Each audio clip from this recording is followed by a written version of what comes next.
bem, pessoal? Silêncio, sentar cada um nos seus lugares. Olhar para frente, prestar atenção aqui. Então, na aula de hoje, nós vamos falar sobre Isaiah Berlin, filósofo britânico que viveu no século XX, de 1909 a 1997, e que vai trabalhar no campo da ética.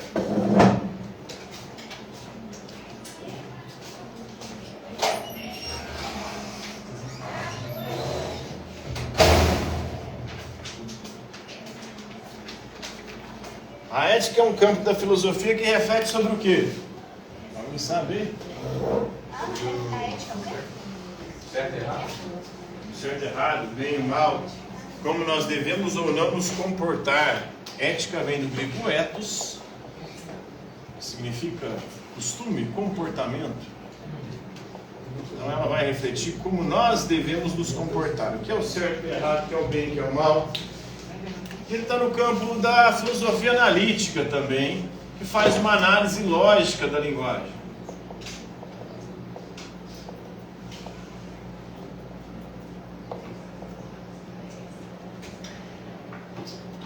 E para ele o sentido fundamental da liberdade é a liberdade dos grilhões. O que significa isso? Grilhões é um grilo grande, gigante? Não. Não, é um grupo. Grilhões é o quê? Grupo. Grilhões é relacionado aí a algemas, né? Correntes, coisas que nos aprisionam, coisas que nos acorrentam. Então, o grande tema da filosofia do Isaiah Berlin é o tema da liberdade.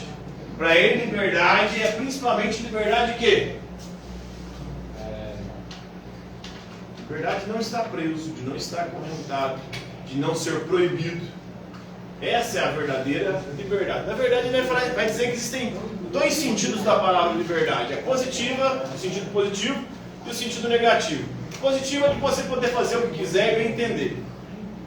E negativo é você não ser proibido de fazer coisa alguma. Então, são dois sentidos. Ou não ser privado de fazer alguma coisa. Mas só que para ele, esses dois sentidos da palavra liberdade, eles entram constantemente em contradição. Quando um tipo de liberdade predomina, outro acaba sendo comprometido. Pensemos aqui no seu direito de poder comprar uma bateria e tocar e ensaiar na sua casa. É um direito, é liberdade. Mas essa sua liberdade positiva de se autodeterminar e comprar sua bateria vai interferir na liberdade negativa de outro. De quem? Do vizinho. O vizinho tem uma liberdade negativa, a liberdade de não ser atormentado pela bateria. Aí tem que comprar o abafador lá.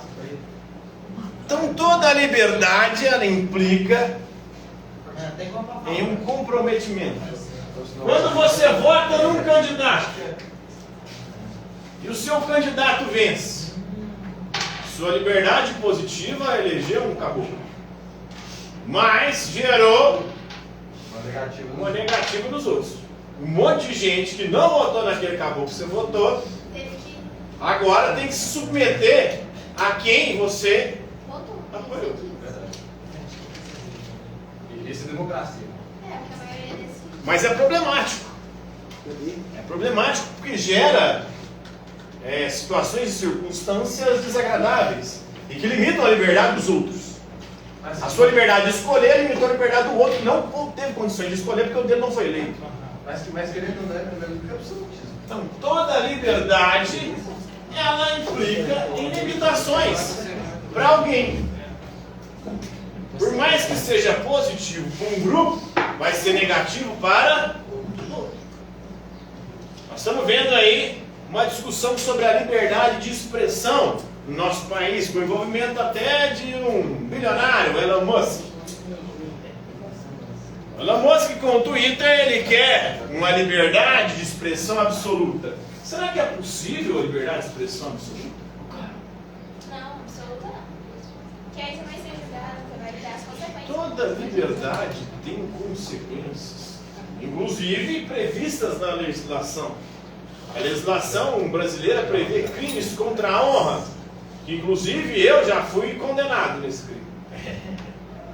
Ah, você foi condenado de quê? São 3 tipos de crimes contra a honra: injúria, calúnia e difamação. Calúnia? O senhor difamou? Não, calúnia não, porque eu não menti. Mas injúria e difamação. Eu xinguei e falei mal de um caboclo na internet. Ah, que Você contou que estava bêbado, né? Foi. E o cara te protegeu lá, O cara me processou. Não, mas o outro professor te protegeu na internet. Foi? Foi? Na verdade foi quando o professor teve os que ficaram a meu favor, os que ficaram a favor do cara, né? E aí, ele pediu 30 mil reais de indenização por danos morais. O professor não ganha isso na vida. Pois é. E ele é professor também, é um desgraçado. Também eu não citei o nome dele, porque senão ele pode processar de novo e eu me ferrar, né? Quem ganhou? Oi? Ele ganhou. Ele ganhou? Não ganhou os 30 mil, ganhou 3 mil. Ah. No final das contas eu gastei 5 mil. Ele ganhou 10%. Eu tive que gastar 2 mil com o advogado para me defender, né? O advogado não prestou. 5. Não, É o professor Adriano. E aí, o Adriano me defendeu, foi o meu advogado. Então, dá pra ver que a liberdade de expressão é absoluta. A galera quer liberdade de expressão absoluta no Twitter. E no último pleito, nós tivemos alguns problemas.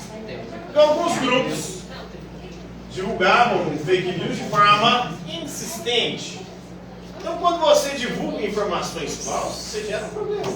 Você pode ter liberdade de falar mentira? Depende.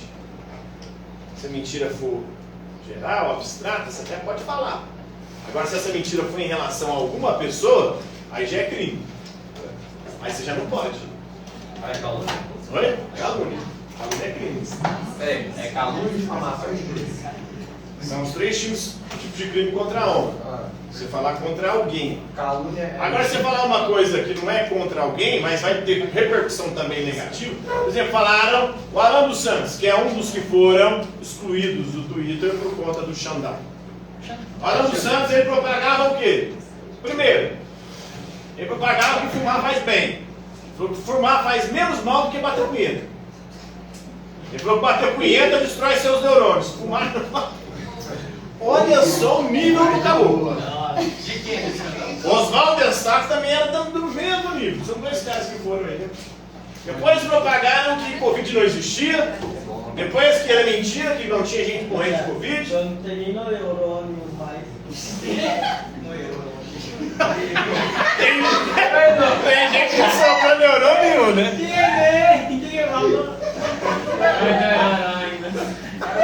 Tem gente que já arregaçou. Não sobrou nada, não. Tem nem mais cérebro, né? Já virou uma ervilha. É estado vegetativo. Então vamos lá. Em 1651, no século XVII, ali na obra O Leviatã, o Thomas Hobbes, ele considerou a relação entre liberdade e poder do Estado. E o Thomas Hobbes defendia o seguinte: quando nós fazemos um pacto social para viver em sociedade, a gente renuncia à nossa liberdade. Agora a nossa liberdade está sob a tutela do Estado.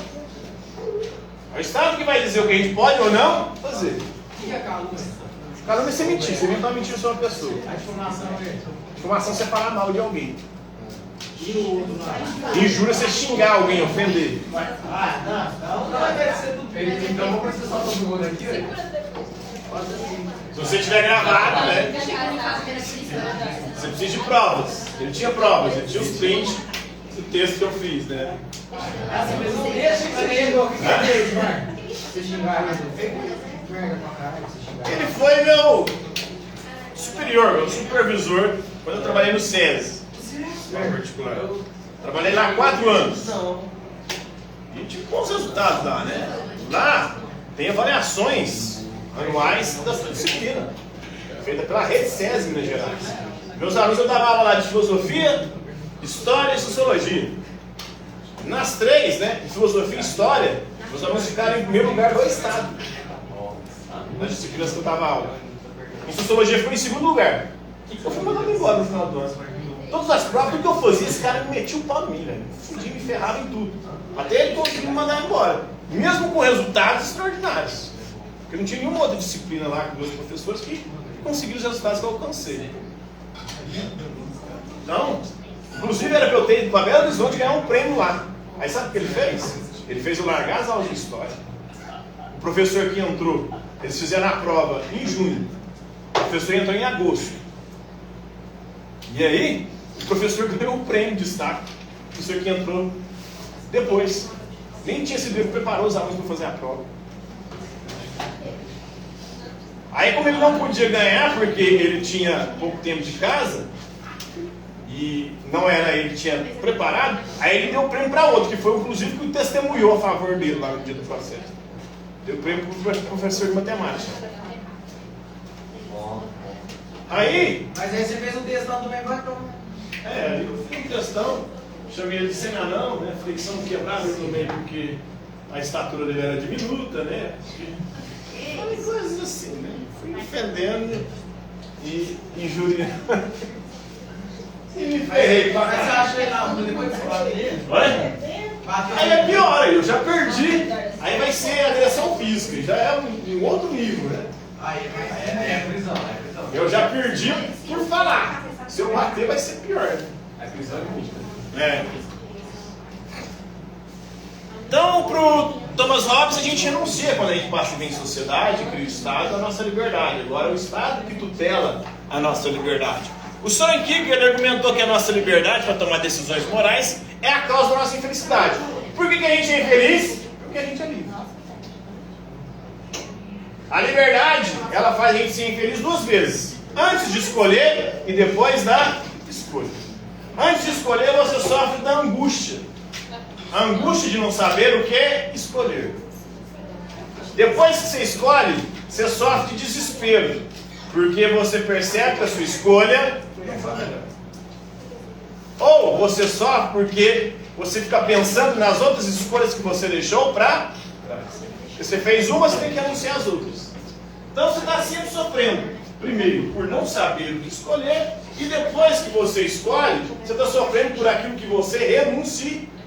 E pensando, como é que seria minha vida se eu tivesse feito outra escolha? Está vendo? Desespero. Porque você se sente infeliz com a escolha que você fez, acreditando, sonhando que a outra escolha seria melhor. Então, eu caso ou compro uma bicicleta? Qualquer uma das duas escolhas, você vai sofrer antes de escolher uma ou outra. E quanto maior as possibilidades, mais você sofre. Quanto menos escolha você tem, menor é o sofrimento. Quanto maior o número, o leque que você tem. Antigamente a gente tinha poucas escolhas. Por exemplo, para ir assistir um filme. Hoje na Netflix tem trocentas. Aí você não sabe o que você escolhe. É o paradoxo da escolha. Esse paradoxo faz com que você sofra de uma desorientação, de uma angústia antes da escolha e do desespero depois da escolha.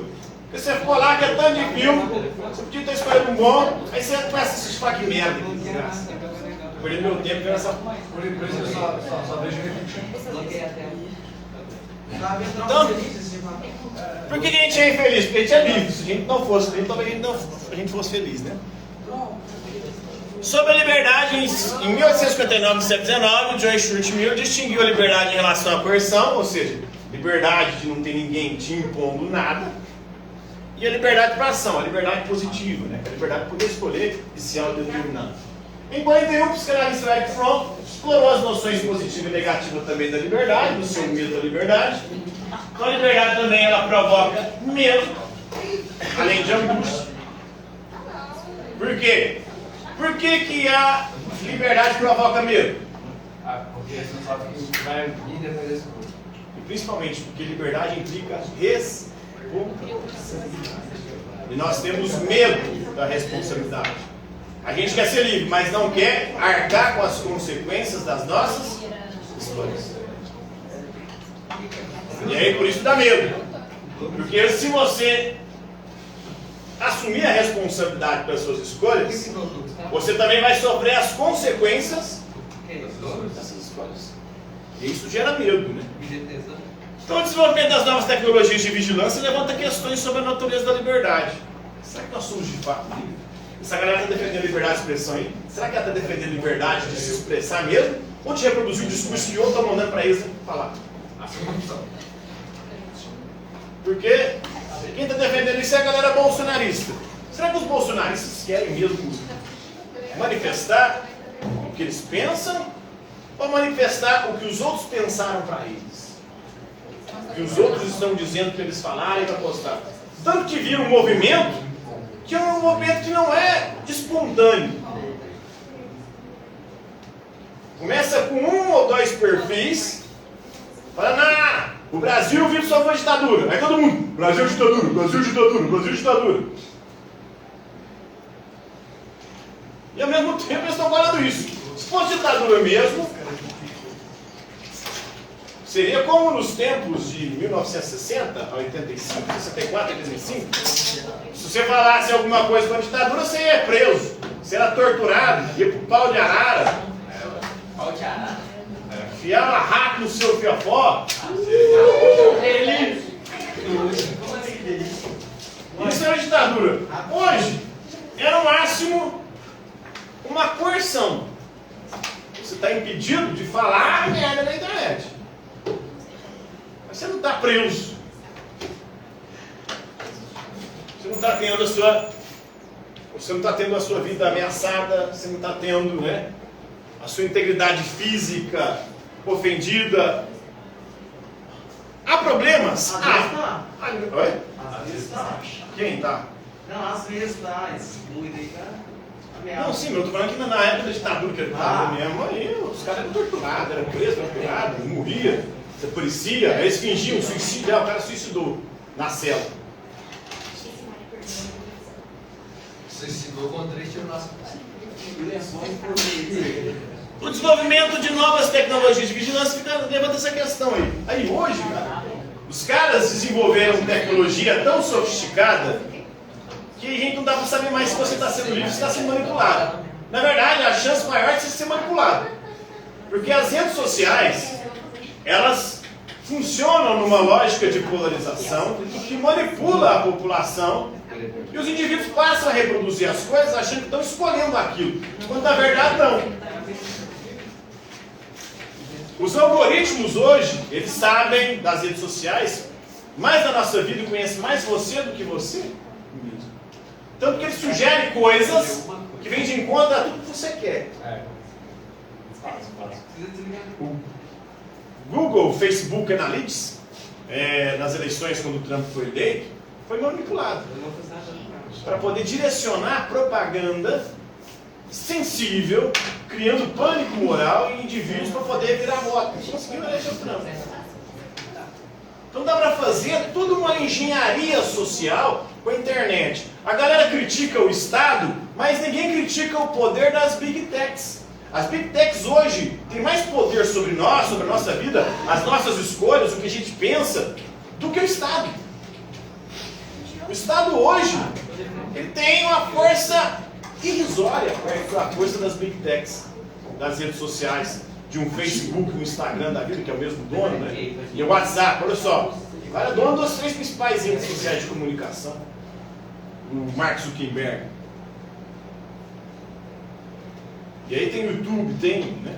A questão do funcionamento dessa tecnologia aí acaba levando um questionamento. Será que você está sendo livre mesmo? Será que nós somos livres? Ou nós estamos sendo manipulados a todo momento sem perceber? A galera está usando a psicologia e a neurociência para entender a forma como a gente funciona e assim entendendo a forma como nós funcionamos, nos manipulando, né? Então a liberdade é tanto positiva quanto negativa. A positiva é quando a gente é livre para poder controlar nosso próprio destino, escolher nossos objetivos. Mas nossos objetivos individuais às vezes entram em conflito e levam à dominação de outros. Então qualquer escolha que a gente faça vai ter implicação não só para a gente, mas para outros. Essa é a consequência da liberdade. Agora a gente tem que achar um meio termo, em que a nossa liberdade não interfira de tal maneira do outro que o outro seja impedido de também poder fazer escolhas. Vai ter limites? É claro que tem que ter limites. Porque senão vira um caos. Todo mundo pode ir para poder fazer o que quiser. No mundo antigo, os homens eram tão livres que podiam escravizar outros homens. Então, se não tiver limite para a liberdade infinita ou absoluta, ela vai gerar problemas gigantescos. Então, essa liberdade de expressão que a galera quer, ela tem que existir? Tem. Mas ela tem que ter limites.